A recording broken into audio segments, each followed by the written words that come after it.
That morning began just like thousands of others in our 28th floor apartment overlooking the Manhattan skyline, which was slowly waking up from its slumber. The air was still fresh, holding the last breath of the night's dew. This coolness drifted in through the slightly open balcony window, which I always intentionally left in that position. I had always loved this atmosphere, this thick silence. It felt as though the massive city was holding its breath for a brief moment. Right before the endless hustle began, I stepped silently across the cold marble floor. I had developed this habit over many years so as not to wake David, my husband, the center of my universe for the past 11 years. My morning routine was an almost soothing ritual. Brew black coffee, linger on the balcony for a moment to feel the breeze on my face, and then head to the bathroom to get ready. Everything was on autopilot, movements my muscles had memorized perfectly. In the bathroom, decorated in shades of ivory and aged gold, I turned on the hot water to wash my face and started brushing my teeth. The foam of the mint toothpaste with its sharp taste filled my mouth. And it was right then, amidst the monotonous motions of the toothbrush, that I saw it.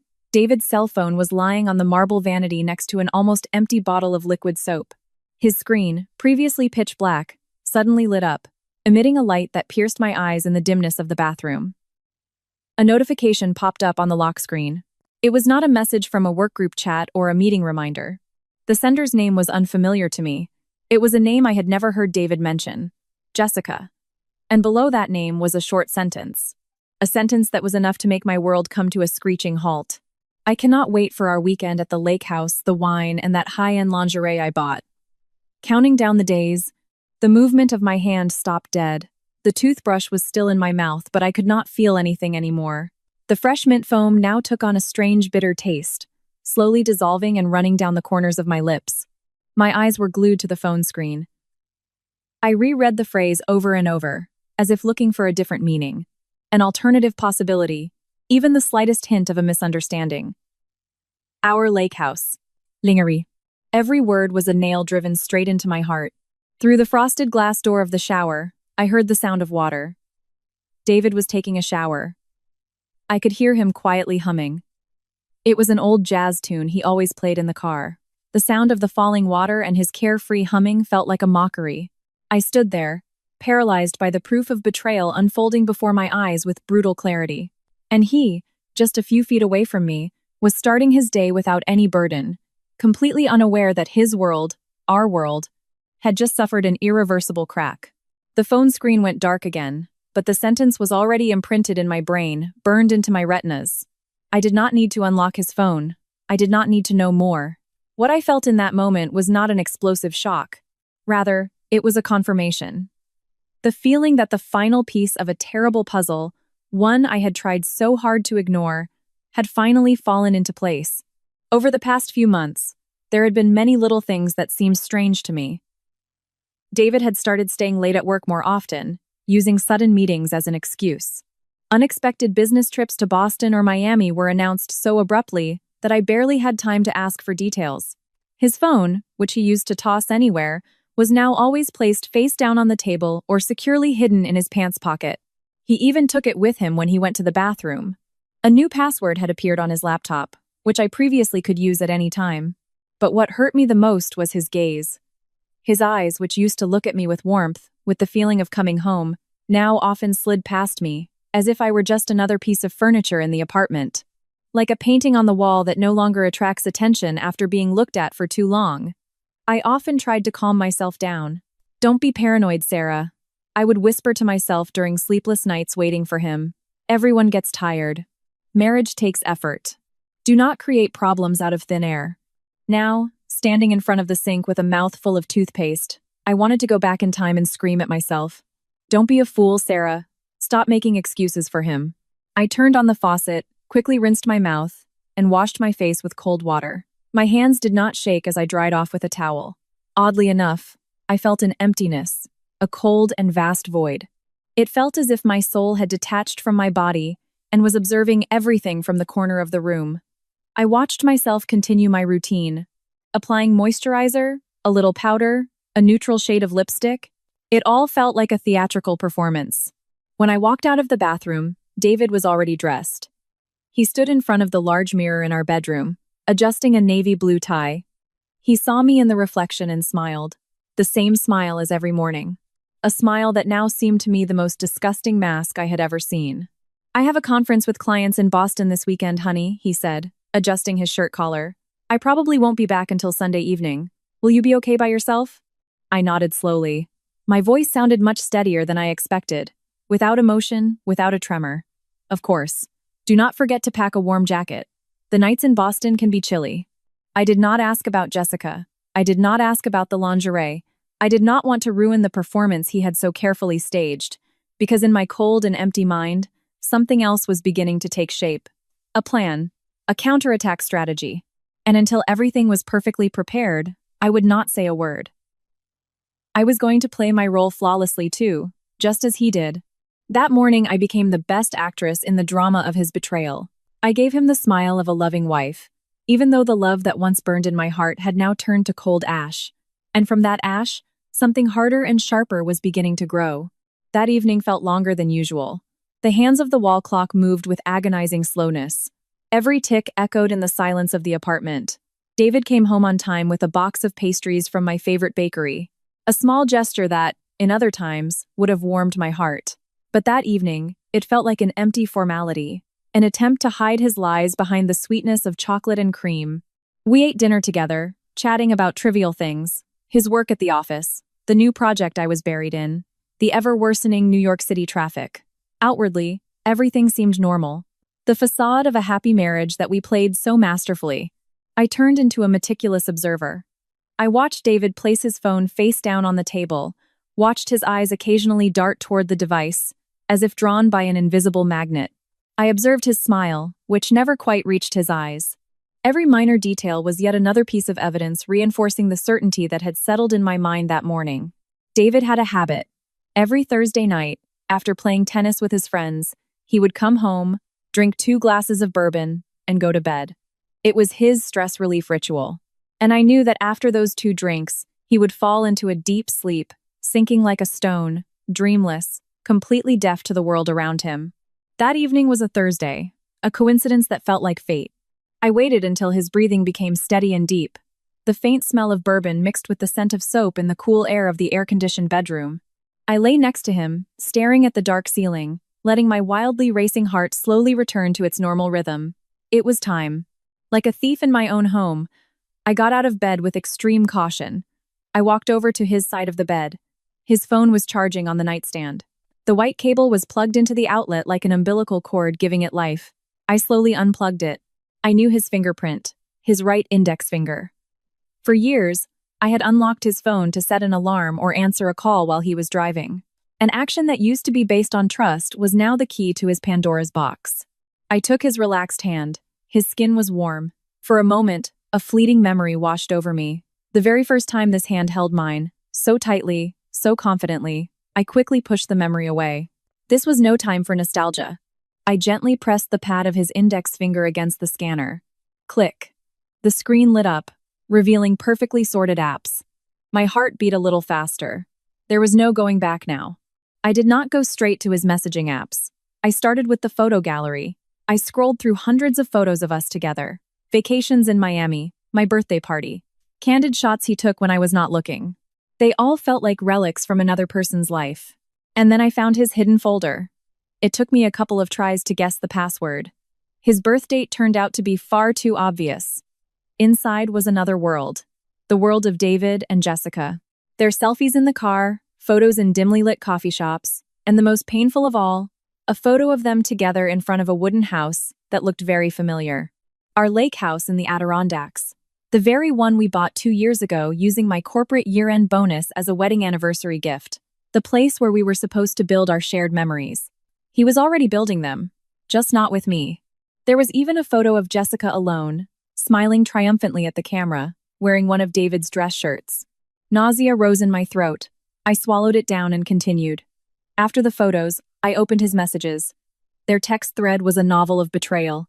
Affectionate nicknames, plans for secret rendezvous, David's complaints about me being too absorbed in my work, that I was too cold, that I did not care about him. Every sentence he wrote was a slap in the face. He painted me as the villain in his story, making it seem like this affair was all my fault.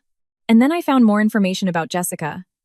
Her full name was Jessica Miller, a medical equipment sales representative at a large pharmaceutical company. And most importantly, in one of the older chats, I found the phrase that changed everything. Leo will be in Seattle all next week for work. Our lake house will be empty.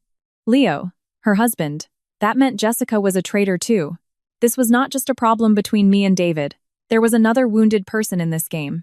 Another person whose heart was being broken while they suspected nothing. In that instant, a grander, bolder idea formed in my mind. This was no longer just a wife's revenge. It was a matter of justice. I did not sleep a wink that night. My hands, now cold and determined, got to work. I took screenshots of every key conversation and every photo in that hidden folder. I tracked transactions on David's credit card, which was linked to mine. Hotel payments in Boston on the exact dates he supposedly had meetings, receipts from expensive restaurants we never went to together. I saved everything, archiving it into a secret folder on my laptop. Overnight, I transformed into a detective, piecing together the fragments of my husband's double life. By dawn, I found what I was looking for. I typed the name Leo Porter into a professional networking site and added the keyword architect, which had been mentioned in their chats. And there he was. His profile picture showed a man with a strong jaw, slightly messy hair, and a smile that, though it seemed tired, looked genuine. His profile stated he was the director of an architectural firm specializing in sustainable design. My heart felt a pang of sympathy for this man. He was just as much a victim as I was. I sat in front of my laptop in the dark living room, illuminated only by the glow of the screen. I typed a short message, deleted it, and wrote it again. I did this dozens of times, searching for the right words. Finally, I stopped thinking and let my fingers move on their own. Hello, Leo. My name is Sarah Vance. I am convinced that my husband, David, is having an affair with your wife, Jessica. If you are willing to listen, I can share the evidence I have. Here is my number.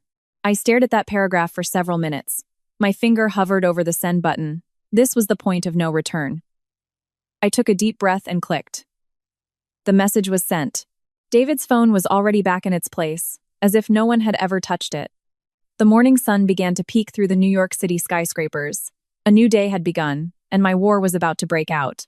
The time following that click dragged on with infuriating slowness. Every second felt like a grain of sand resisting the fall in an hourglass.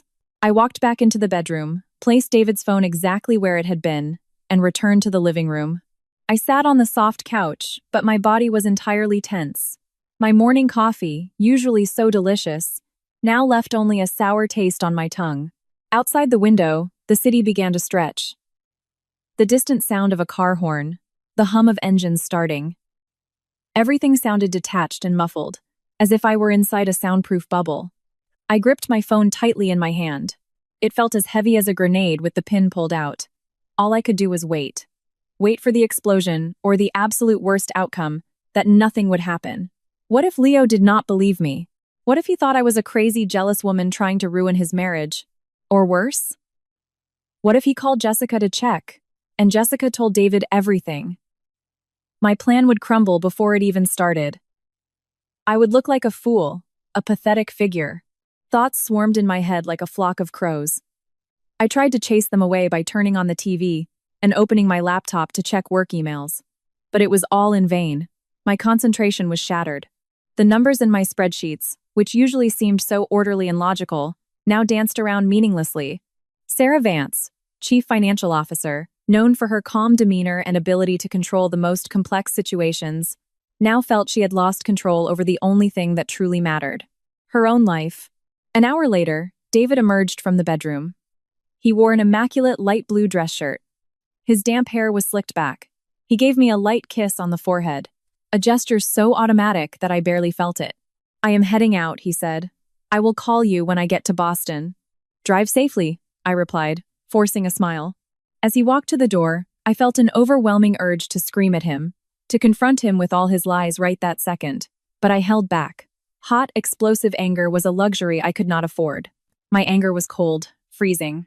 I was sharpening it until it turned into a weapon. After David left, the apartment felt even quieter and emptier. All morning, I paced from the living room to the kitchen and back again. Every time my phone vibrated with an email notification or a work chat message, my heart jumped into my throat. 3 hours felt like 3 years. I was ready to give up, to convince myself that this was a stupid idea. when the phone finally rang. An unknown number flashed on the screen. My hand trembled slightly as I swiped the green icon.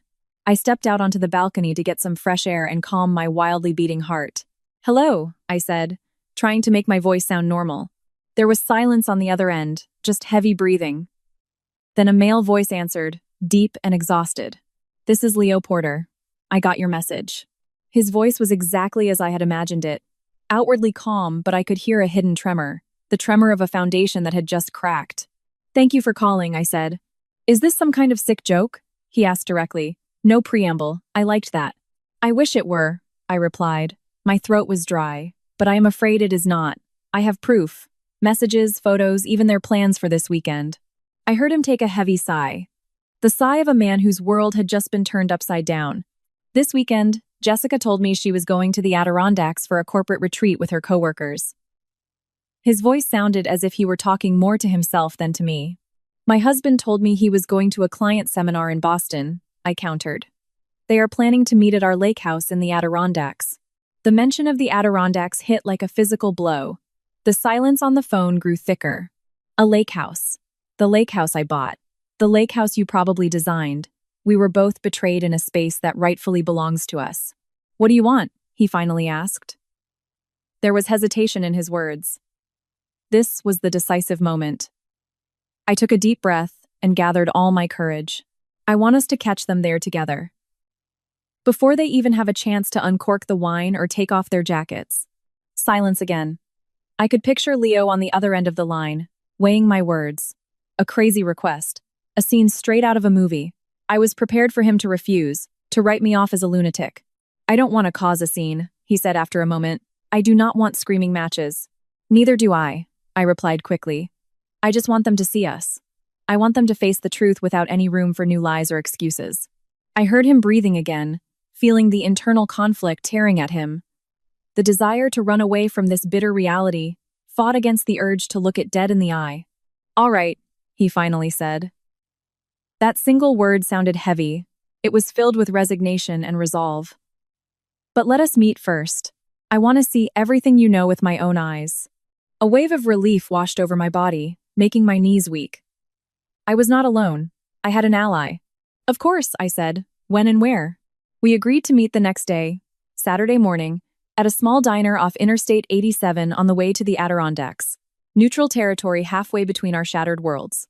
After hanging up, I stayed on the balcony, looking out at New York City, which was now fully alive.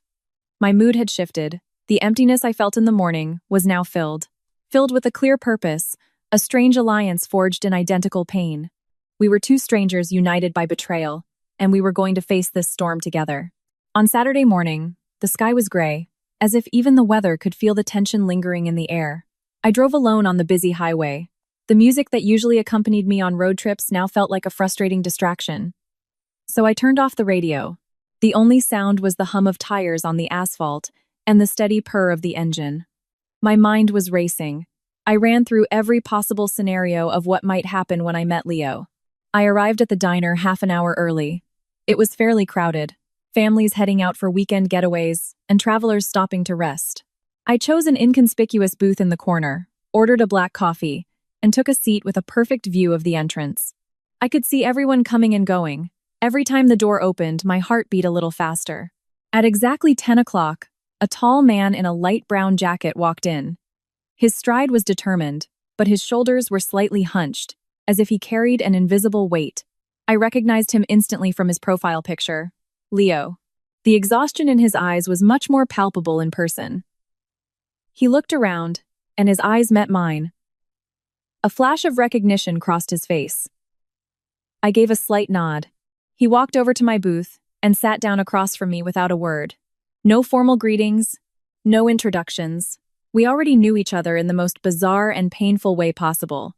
"Order something," I suggested, trying to break the awkward silence. He shook his head. "No, thank you. Let us get straight to it."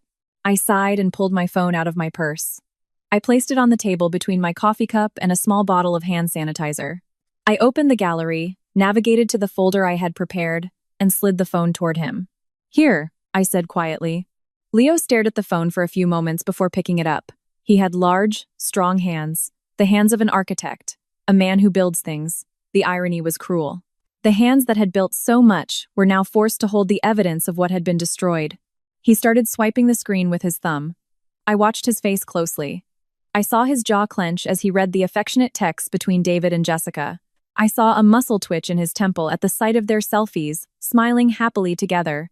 I saw him hold his breath looking at the credit card receipts, hotel rooms, and romantic dinners. But his strongest reaction came from one specific photo. A picture of Jessica posing on the deck of the lake house in the Adirondacks. I saw his hand grip the phone tighter. His knuckles turned white, and his eyes focused intensely on the background details. The wooden beams he had selected, the design of the railing, the floor tiles. In that moment, I realized he was not just looking at a photo of his unfaithful wife. He was seeing betrayal inside his very own masterpiece. He was seeing lies defiling the space he had created with his own sweat and imagination. He placed the phone back on the table very slowly, as if it were fragile crystal. He leaned back in the booth, closed his eyes for a second, and let out an incredibly heavy sigh. "I picked out those floor tiles myself," he rasped. "I chose every single detail of that house. Jessica told me she did not really like going there, that it was too quiet."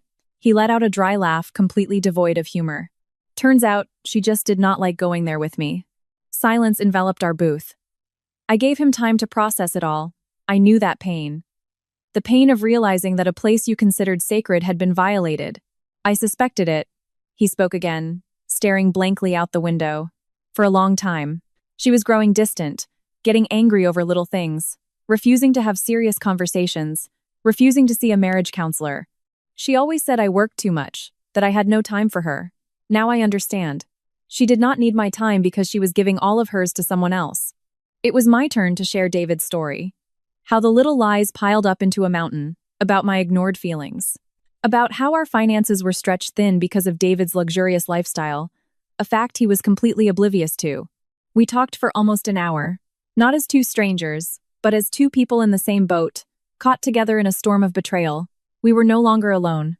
"I still have a spare key to the lake house," Leo said suddenly. His eyes now looked directly into mine with a new gleam. A gleam of absolute resolve. "Jessica does not know I kept it.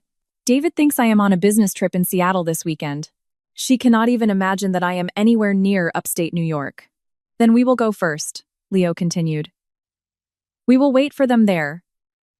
But like I said, no screaming, no scenes. We will just sit there, let them see us, and the truth will do the rest." I completely agreed. Our plan now felt real, tangible. We ironed out the details. They would arrive around 6 o'clock that evening. We would be there from the morning to set our stage. We would be both the audience and the lead actors in the final performance of our marriages. When we parted ways outside the diner, there was no handshake, no long goodbyes. Just a brief nod, a silent understanding. We were partners in this painful mission. Driving the rest of the way, I felt strange. My burden had not gotten any lighter, but I was no longer carrying it alone. There was someone else who understood it, someone else who would stand beside me when the storm hit. The sky remained gray, but in the distance I felt like I could see a faint ray of light. Not a light of hope to fix what was already broken, but the light of ultimate closure. And for now, that was enough. On Sunday morning, I drove out while the sky was still painted a pale violet. The roads were empty, allowing me to drive in silence, accompanied only by my thoughts. As I left the towns behind, the air coming through the cracked window grew crisper. I began to catch the scent of pine needles and lake freshness, the Adirondacks. A place that was supposed to be a sanctuary, a keeper of sweet memories. Now it felt like a battlefield I was marching toward. The house stood somewhat isolated at the end of a short dirt road, surrounded by dense trees. As I turned onto the gravel driveway, I saw it. A two-story wooden structure that seemed to blend perfectly into nature. Beautiful, serene, and completely full of lies. I parked my car next to a silver sedan that was already there. Leo's car. I grabbed my purse from the passenger seat, took a deep breath to steady myself, and stepped out of the car. The morning air was cool and slightly damp. In the distance, the wind rustling through the pines served as a melancholic soundtrack. The front door was unlocked. I pushed it open slowly and stepped inside. Leo was standing in front of the large living room window, which looked right out onto the water. In his hands, he held a mug of coffee, a thin trail of steam rising from it. He did not turn around when I entered, as if he had already sensed my presence. "How long have you been here?" My voice sounded a bit hoarse. About an hour, he replied, still staring at the water. I needed some time to see this place again. I understood what he meant. I dropped my bag on one of the sofas and walked over to stand beside him, taking in the same view. The lake that morning was calm, a leaden gray color. I remembered standing in this exact spot with David 3 years ago, after the miscarriage. David had held me tightly. He promised that we would get through it together, that this place would bear witness to us rebuilding our happiness. That promise now felt like poison. The last time I was here was 3 years ago, I said quietly, more to myself than to Leo. After losing our first baby. Leo finally turned and looked at me. His tired eyes now held a flicker of deep empathy, the understanding of a person who knows what loss feels like. Jessica desperately wanted children too, he said softly. After 2 failed IVF attempts, she stopped talking about it. I thought it was because it hurt too much. Turns out, her mind was occupied with something else. We fell into silence again, each lost in our own pain. There were no tears, only a heavy stillness full of unspoken words and broken promises. In that silence, we found a strange connection. We were not friends, not even close acquaintances. We were 2 wounded souls standing in the ruins of our marriages, trying to find a way not to collapse with them. Do you think we are taking this too far? A tiny sliver of doubt crept into my mind. Leo slowly shook his head. His gaze returned to the lake. No, maybe if this was just about revenge, but it is not. This is about forcing them to face reality without the sugarcoating. It is about taking back the truth they stole from us. His words gave me strength. Yes, he was right. It was not about hurting them. It was about stopping our own pain. It was about closing the chapter in a way that left no unanswered questions, no room for further manipulation. Let us set the stage then, I said, my voice growing firmer. We sprang into action, not like hosts preparing for a party, but like crime scene investigators reconstructing a scene. Every move we made was deliberate, a silent ritual. I started by wiping down the long wooden table in the center of the room. The table where David and Jessica probably often sat, plotting their next string of lies. I rubbed the surface until it gleamed, as if trying to erase the fingerprints of their betrayal. Leo went out to his car and came back with a bottle of red wine. Jessica's favorite, he said, placing the bottle in the center of the table. A minor detail designed to inflict maximum pain. I took 4 crystal glasses out of the kitchen cabinet, the exact same glasses David always insisted on using when we came here. It was part of his ritual of showing off his refined taste. I arranged them on the table, perfectly aligned. 2 on one side, 2 on the other, a perfect layout for a confrontation. We moved 2 large armchairs, so they faced away from the entrance. That way, when they walked in, they would have no choice but to walk around them and meet us face to face.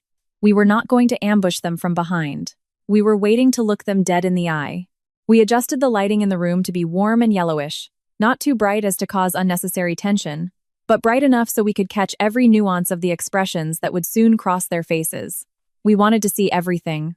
Surprise, guilt, pure terror. How do you think they will react? I asked as we sat down for a moment to admire our handiwork. The room looked so ordinary, so peaceful, the perfect trap. Leo shook his head. Jessica will cry. That is her weapon. David? I don't know. Maybe he will get angry. Maybe he will beg. But of one thing I am absolutely certain. Neither of them will be prepared for the fact that we know everything. They will not be prepared for us. We spent the rest of the day talking, no longer about the betrayal, but about ourselves. I told him about my dream of opening a small bookstore cafe in Cape Cod, a dream David had always mocked, calling it unrealistic. Leo told me how he had once almost quit architecture to go to culinary school in France to become a baker. We talked about the versions of ourselves we had lost a long time ago, buried under layers of compromises and sacrifices in our marriages. Outside, the sky slowly began to turn a deep shade of orange. The wall clock read 5 o'clock in the evening. Less than an hour, I said quietly. Are you scared? Leo looked me straight in the eyes. I am not scared of the truth. I am scared of forgiving something that does not deserve to be forgiven. I nodded slowly. We stepped out onto the deck and stood side by side watching the sunset. A light breeze carried the scent of pine and silence. Time seemed to stand still. We were ready. The stage was set. Now, all that was left was to wait for the lead actors to arrive. At 5:57 p.m., the air inside the house grew so thick and tense it felt like a guitar string ready to snap. Leo and I sat silently in the 2 armchairs facing away from the entrance. We were like 2 statues waiting for the play to begin. On the table between us stood the bottle of red wine, flanked by the empty crystal glasses. On the chair next to me rested a thick manila envelope. Inside was all the ammunition we needed. Copies of their text messages, printed credit card statements, and even a short audio recording of a call to David's secretary, who blithely confirmed that no client seminars were scheduled in Boston this weekend. We did not come empty-handed. And then we heard it, the crunch of gravel under car tires. The sound was so loud in the dead silence that it pierced right through my chest. Leo turned and looked at me. His eyes asked a silent question. I said nothing, just gave a short, firm nod. It was time. A black SUV pulled up right in front of the deck. We had a clear view of it through the large windows. David got out first from the driver's side. He was wearing a leather jacket, carrying a small duffel bag in one hand and a gift bag in the other. He looked relaxed, happy. Jessica stepped out of the passenger door right after. In her hands, she carried a bouquet of soft pink tulips. They were laughing together. The sound of their laughter, joyful and carefree, drifted faintly through the glass. They looked like a pair of newlyweds arriving at their little slice of paradise. The sight was like a knife to the gut, the illusion of their happiness, built entirely on our pain. A key turned in the lock. The heavy wooden door creaked open. Jessica walked in first. With a smile still playing on her lips, she stepped elegantly into the room. Her gaze swept across the space, and right then, her smile froze. It literally froze halfway, as if someone had hit the pause button on her life. Her eyes, shining just a second ago, widened massively, filling first with sheer confusion, and then with absolute horror as her gaze shifted from me to Leo sitting right beside me. David, following close behind, bumped right into her back because she had stopped so abruptly. "What's wrong, babe?" His voice still sounded cheerful. Then he looked up, following Jessica's gaze. And in that split second, our eyes locked. I watched the transformation happen in real time. Confusion, shock, denial, and finally, a panic so pure you could almost touch it. The gift bag slipped from his hand. The expensive bottle of champagne inside hit the hardwood floor and shattered against the leg of the table. Bang! A sharp pop followed by the hiss of fizzing foam, instantly filling the room with the sharp smell of alcohol. Jessica's mouth fell open, but no sound came out. The bouquet of tulips slipped from her fingers. Delicate pink petals scattered across the floor. It was the perfect visual metaphor for what had just happened. Her fantasy had shattered into pieces. The silence, briefly broken by the sound of smashing glass, returned heavier and more suffocating than before. I let the moment stretch for a few agonizing seconds to let them fully process their situation. Then, I spoke. "Welcome to your weekend getaway." My voice was light, like a breeze, completely serene, in stark contrast to the electrified atmosphere. We provided the wine, the seats, and the truth. David was paralyzed, his lips pressed into a hard line. All the color drained from his face. Jessica took a half step back, shooting a panicked glance at Leo as if begging for help, looking for an exit from this nightmare. But there was no exit. There was nowhere to hide. The curtain had gone up. The show had started. The shards of the broken champagne bottle glistened on the wooden floor, reflecting the warm light of the room. The sharp smell of alcohol now mixed with the scent of crushed, wilting tulips. In the middle of this little scene of chaos, the four of us remained perfectly still, locked in a surreal tableau. David was the first to move, the first to try and gather the pieces of a reality that had just shattered into 1,000 fragments. "Sarah," he started, his voice cracking. He took a step forward, raising a hand as if trying to calm me down, as if I were a wild animal that needed taming. A dry chuckle, completely devoid of amusement, slipped from my lips. Such a cliché. The first line of defense for any cornered cheater. "Oh, is that right?" I said, tilting my head slightly. "And what exactly is it supposed to seem like? Explain to me, David, what I am supposed to think about Jessica's text, saying she could not wait to see you at our lake house. Or the high-end lingerie she bought just for you." David's face twisted. He clearly did not expect me to know such specific details. His eyes darted toward Jessica in absolute panic. I continued, my voice as calm and steady as a prosecutor reading charges. "What am I supposed to think about the credit card bills at expensive restaurants we never went to together? Or the Uber receipt taking you to Jessica's neighborhood at the exact time you were supposedly working late at the office?" Every question was a precision strike. I knew they landed by the way his shoulders slumped, by the way he actively avoided my gaze. It was Leo's turn to stand up. He did not look at David. His eyes were glued to his wife, Jessica, who was trembling near the door. "And me, Jessica?" Leo said. His deep voice shook with restrained emotion. "What am I supposed to think? You told me you were going on a corporate retreat to the Adirondacks with your coworkers. You even texted me last night right before you turned off your phone. Good night, I miss you. Did I make that up too?" Leo's question broke through Jessica's final defenses. The tears she had been holding back finally spilled over. She buried her face in her hands and began sobbing uncontrollably. "Leo, please, do not do this," she managed to choke out through her tears. "Do not do what?" Leo's voice jumped an octave. His pain was now deafening. "Do not stand here and face you? Do not listen to the truth? Do not watch my wife cheat on me in the very house I built with my own 2 hands?" That last sentence was a low blow, even for me. This house was his creation. Every corner was an embodiment of his art and his love, and they had defiled it. I walked over to the table and picked up the thick envelope I had prepared. I did not open it.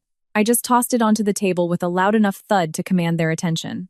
"I did not come here to fight," I said, my voice taking control of the room once again. "I came here with facts." David stared at the envelope as if it were a venomous snake. In a fit of anger and sheer desperation, he grabbed it and ripped it open. He pulled out the stack of papers.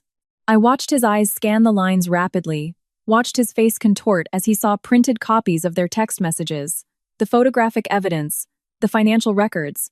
His eyes, previously wide with panic, now turned red with rage. After a few seconds, he slammed the papers onto the floor. "You were spying on me?" he yelled, finally losing control. I looked him dead in the eye without flinching. "I was not spying on you, David. I was confirming the truth. A truth I had suspected for far too long. And because you were so meticulous in your lies, I had to be even more meticulous to uncover them." Jessica collapsed into one of the dining chairs. Her body shook with heavy sobs. Leo did not move a muscle to comfort her. He just stood there, staring at his wife with a potent mix of disappointment, anger, and profound sorrow. "How long?" Leo asked Jessica. His voice had dropped low again, but it was colder than ice. 7 months, Jessica whispered. 7 months. 210 days of lies. I felt a knot tighten in my chest. For those 7 months, I was still trying to be a good wife, trying to fix whatever I thought was going wrong in our marriage, completely unaware that I was fighting a battle by myself. David walked toward me again, this time with a pleading look. "Sarah, I slipped up. I know I made a terrible mistake, but that does not mean I stopped loving you." I took a step back, putting distance between us. "Enough," I said. My voice wavered for the very first time, not from sadness, but from a rage that had finally reached its boiling point. "Do not talk to me about love, David. If the love you are talking about is the kind that allows you to cheat on me with another woman, I do not want it." I paused, letting a bitter memory float to the surface, casting a sweeping glance around the room. "And if the love you are talking about is the kind that allows you to bring your mistress to the exact place where we lost our baby, you can keep it." My words hung in the air like a toxic cloud. The room went dead silent. Even Jessica's sobbing stopped. I saw David freeze. He looked as if he had just been slapped across the face. He opened his mouth, but absolutely no sound came out. That memory, our deepest wound, was the ultimate weapon he could never fight against. I gave him one final look. "You can leave right now, or you can sit down and listen to the rest. But if you think there is still a chance for forgiveness, then you do not know who I am at all." Leo turned to Jessica, then looked at me. "I need some fresh air." I nodded. "Me too." The two of us walked out, brushing past David and Jessica, who remained rooted to their spots. We walked out onto the deck, leaving them alone amidst the wreckage of lies we had just blown apart. Outside, the sky over the Adirondacks was almost completely dark. The wind rustling through the pines was stronger now. The storm was just getting started. After spending a few minutes on the deck to let the crisp air clear our heads, we walked back into the living room. The atmosphere inside felt like a post-war zone. David and Jessica were now sitting on chairs far away from each other, refusing to make eye contact. The papers detailing their betrayal were scattered across the floor like dead leaves. The air was thick with regret and painful truth. I pulled out a chair and sat down directly across from David. Leo sat down beside me. His cold, piercing gaze was locked on Jessica. For a long time, no one said a word. Then I placed a second folder on the table. It was a dark blue folder, distinctly different from the envelope. I felt the atmosphere shift immediately. "David," I began, looking right into his eyes, "did you ever tell Jessica why we have kept separate bank accounts for the last 6 years?" David's entire body tensed. He looked at me with a pleading expression. Sarah, this has nothing to do with… I will tell her. I cut him off, denying him the chance to make excuses. I shifted my gaze to Jessica, who was now staring at me in complete confusion. You probably do not know this, Jessica, but this man you admire so much racked up over $70,000 in credit card debt back in 2018. His parents had to secretly pay it off to save his career. After that, I insisted we separate our finances. Not out of spite, but because I saw firsthand how well he could hide something so massive. The shock on Jessica's face was entirely genuine. I am sure David never told you about that because it has nothing to do with today, David snapped angrily. It does, I replied calmly. It has everything to do with lies. David, you justified your affair by telling your mistress that I was too busy, too cold. But you conveniently forgot to mention that I was the one carrying the bulk of our financial weight. I am the one who paid the mortgage on this house every single month while you played around and lied behind my back. David lowered his head. He had nothing left to say. The blunt truth had completely disarmed his excuses. Now it was Leo's turn. His voice, steady but freezing, was aimed at Jessica. And you, Jessica, you told me the bank was delaying the loan approval for our roof repairs. But the truth is, you wired $15,000 to a rehab center in Connecticut. The recipient, Jason Miller, your brother, right? Jessica was speechless. All the color drained from her face again. I did not want to upset you. No, Leo shot back. You did not want to share the truth. You were living two separate lives, one with me and one with David. And the worst part is, both were built on secrets. You lied to me about your family's problems, and I am willing to bet you never told David about that either. Silence blanketed the room once more. I nodded slowly. That is the only thing the two of you actually have in common, I said, looking back and forth between David and Jessica. Neither of you was ever honest. Not with us, your spouses, and not even with each other. You only presented a beautifully packaged version of yourselves that you thought the other person would like. Jessica started crying again. I never meant for it to go this far. But you let it, I countered. I honestly do not know what hurts more, being betrayed or realizing that the person who betrayed you does not even have the courage to admit they were wrong from the very start. David looked up. His eyes were red. I am sorry, Sarah. I really am. I am so sorry. I looked at him. A tiny drop of pity mixed into my anger. Sorry does not change the facts, David. And love, if it ever even existed, cannot save a marriage that has rotted from the root. Leo stood up. He no longer looked angry, just infinitely exhausted. He looked at Jessica. Do you know what hurts the most? It is not the cheating. It is the fact that you never, not for 1 second, thought to trust me with your problems. You decided I was not worthy of sharing your burdens. Right then, just when it seemed all the cards of their deceit were laid out on the table, when we thought nothing else could possibly surprise us, Jessica suddenly stood up. Her hands gripped the edge of her chair. Her eyes were red from crying. But there was something else in them. A mix of sheer terror and utter confusion. There is something else I have not told you.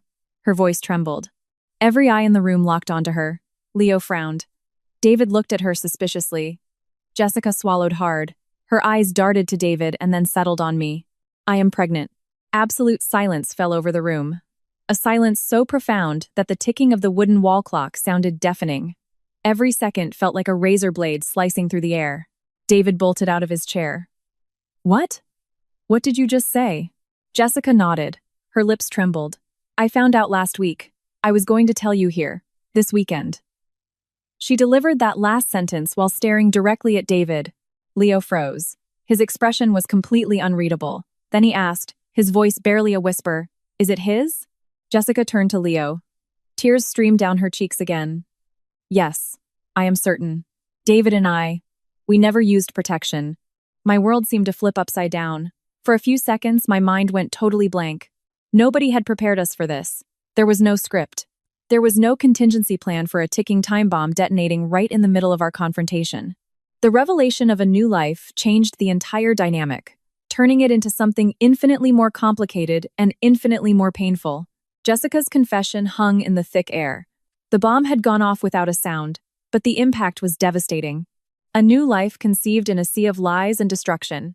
For a moment, my brain completely shut down. The scenario I had so carefully crafted, the confrontation I had so coldly managed, was just thrown into a realm of unpredictable chaos. David was the first to recover from the shock, but his reaction was not that of a man who had just learned his mistress was carrying his child. There was surprise, yes, but what dominated his face was pure horror and disgust. His eyes darted from Jessica's face, down to her stomach and back up again. "You are pregnant by him?" David asked, his voice strangled. He jutted his chin toward Leo. The way he said him, with such blatant disdain, made it sound as if this pregnancy was an annoying complication, a stain on his perfect escape from reality. And for the very first time that evening, I saw a flash of real anger in Jessica. Through her sobs and swollen face, she shot David a piercing glare. "Do not call him," she hissed. "He has a name. He is Leo, my husband. And yes, I made a horrible mistake by betraying him, but at least I never lied to him about my feelings for you." Jessica's words hit David like a double slap. First, the confirmation that the child was not his. Second, the implicit accusation that David's love for me was nothing more than a lie. I watched David take a step back. His face morphed into an impenetrable mask. Shock, shame, or perhaps the absolute void of a man realizing he had just lost everything. He had lost me, and apparently, he never truly had Jessica either. He was just a pit stop, a temporary escape. While the three of them were wrapped up in this new drama, I felt something strange. Clarity. Jessica's pregnancy was a massive shock, but it did not change a single thing for me. It was her problem. It was the consequence of their actions. Her chaos was no longer my chaos. This complicated knot that had just been tied only solidified my resolve to sever the strings connecting me to all of them. I took a deep breath, steadying my briefly racing pulse. I was back to being the Sarah I knew, the CFO. Calm, methodical, always focused on the bottom line. "I think that is enough surprises for one evening." My voice sliced through the tension. I leaned forward and picked my bag up off the floor. I opened it and pulled out the final folder, a deep burgundy one. I placed it slowly on the coffee table, right next to the untouched bottle of wine. And since all the cards are on the table, I am not going to drag this out. I opened the folder. Inside was a stack of perfectly collated papers. "These are the divorce papers, along with all the financial documentation I prepared," I explained. "Our shared assets have already been legally transferred into separate accounts. Everything has been reviewed by my lawyer. Unlike some people in this room, I am not hiding a single thing." David stared at the papers in disbelief. "Sarah, you can't. You can read them now or refuse to sign," I continued, completely ignoring the plea in his voice. "But you will not change my mind." On the other side of the room, Jessica sat back down. Her hands instinctively wrapped around her stomach. Leo turned to her. The coldness on his face slowly melted away, replaced by a look of sheer exhaustion and resignation. "I need time to process all of this," Leo said to Jessica. His voice was low but controlled. "But if you keep this child, I will make sure it is taken care of. The child is not to blame for any of this." I saw a flash of immense relief wash over Jessica's face. She nodded, too choked up by tears to speak. "I know. Thank you for saying that." I looked back at David. "I don't know if you have anything left to say, but if you do, now is the time." He looked up. His eyes were red and entirely defeated. "Sarah," he said, None of this is worth destroying our marriage over. We had so many good memories." There it was, his final card. Nostalgia. I nodded. "It is true, David. We had a lot of great memories. But the fact that you chose to trade all of them for the cheap thrill of an affair with someone who could not even be honest with her own husband means I have to protect the rest of my life from your terrible decisions." I pulled a pen from my jacket pocket. With a firm, steady hand, I signed every page that required my signature. In the quiet room, the scratching of the pen tip across the paper sounded distinct. Every stroke was a liberation. I was no longer clinging to a fragile marriage. I was no longer trying to trust someone who did not deserve it. Setting the pen down, I felt lighter than I had in years. I looked at David, the man who had consumed my entire youth, the dream of my family. "Good luck," I told him. "You are going to need it." As I stood up, Leo stood up as well. He gave a respectful nod. "I will wait for you by the cars, Sarah. Let me know if you need anything." I nodded, grateful for his steady presence that evening. Just as I was about to walk out, Jessica hesitantly approached me. "I know I do not deserve to ask for your forgiveness," she said quietly, "but I truly never meant for it to go this far." I looked her dead in the eye. The anger was gone. There was only absolute clarity. "The most dangerous people are not the ones who are openly bad," I told her. They are the ones who convince themselves they are good people while continuing to live a lie. She froze at my words, then looked away. I walked out of the house without a single backward glance, leaving David staring at the papers on the table, and Jessica curled up in a corner, holding on to the only thing she had left to cling to. The life she had just admitted was growing inside her. We left the lake house around 9 o'clock that evening. Nobody walked us out. There was no need. We walked in silence. Only the crunch of gravel under our shoes broke the night's stillness. Leo opened my car door for me, a polite gesture that felt strangely comforting amidst all the chaos. Then he walked over and got into the driver's seat of his car. Before starting the engine, he rolled down his window and looked at me. "Do you want to grab something to eat?" he asked. "I know a little diner off the highway in Lake George. It is open late, nothing fancy, but it is quiet." I laughed. A raspy, unexpected laugh, but it felt incredibly real. After all the intense drama, all the tears and the lies, that simple, mundane question felt overwhelmingly normal. "Yes," I replied. "Lead the way. I am starving." We sat across from each other in the modest diner, illuminated by a slightly flickering neon sign outside. The warm yellow light spilled over the worn wooden table between us. We did not try to analyze what had just happened. Instead, we talked about calmer things. We talked about the time Leo almost quit architecture for culinary school. We talked about my dream of opening a bookstore cafe in Cape Cod, an idea I had abandoned after David called it completely unrealistic. After dinner, we said goodbye with a simple handshake and a silent nod. We did not become lovers, but that night, I realized I had found something far more foundational. A friend, someone who had walked with me through the darkest night of my life. 6 months later, I stood on the balcony of a small beach house in Cape Cod, Massachusetts. I held a mug of hot tea in my hands. I watched the waves crash against the shore of the Atlantic Ocean. The divorce from David was finalized in less than 2 months. Thanks to my meticulous preparation, documentation, hard evidence, and clearly outlined assets, he did not put up much of a fight. He probably realized that the longer he dragged it out, the more he stood to lose. I got the bulk of our assets, including a cash buyout for the lake house in the Adirondacks, which I forced him to buy me out of. I did not want a place haunted by ghosts of the past. David's career at his financial firm stalled. His boss, a strict but fair executive, somehow caught wind of the absolute chaos in his personal life. Officially, nothing was ever discussed, but he was slowly removed from all high-profile projects. From being next in line for CEO, he was demoted to managing a second-tier team. Jessica had her baby last week. Leo sent me a text. "She is here, a healthy baby girl. Feelings are complicated, but we are trying." He attached a photo, a tiny hand gripping Jessica's finger. Leo was looking at the camera with a tenderness I had never seen in him before.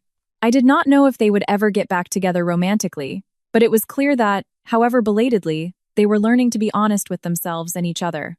I, meanwhile, am living alone in my new house by the ocean. Not too far from civilization, but quiet enough to hear the wind every morning. I changed careers. I am no longer a chief financial officer. I am an independent financial advisor working on my own schedule. No more high-stress board meetings. No more getting bombarded with emails at midnight. I am learning to slow down, to rest, to breathe. Leo and I still keep in touch. Not constantly, but consistently. Sometimes it is just a holiday greeting. Sometimes it is a quick text. "Just saw a design for a stunning French-style villa near the coast and thought of you.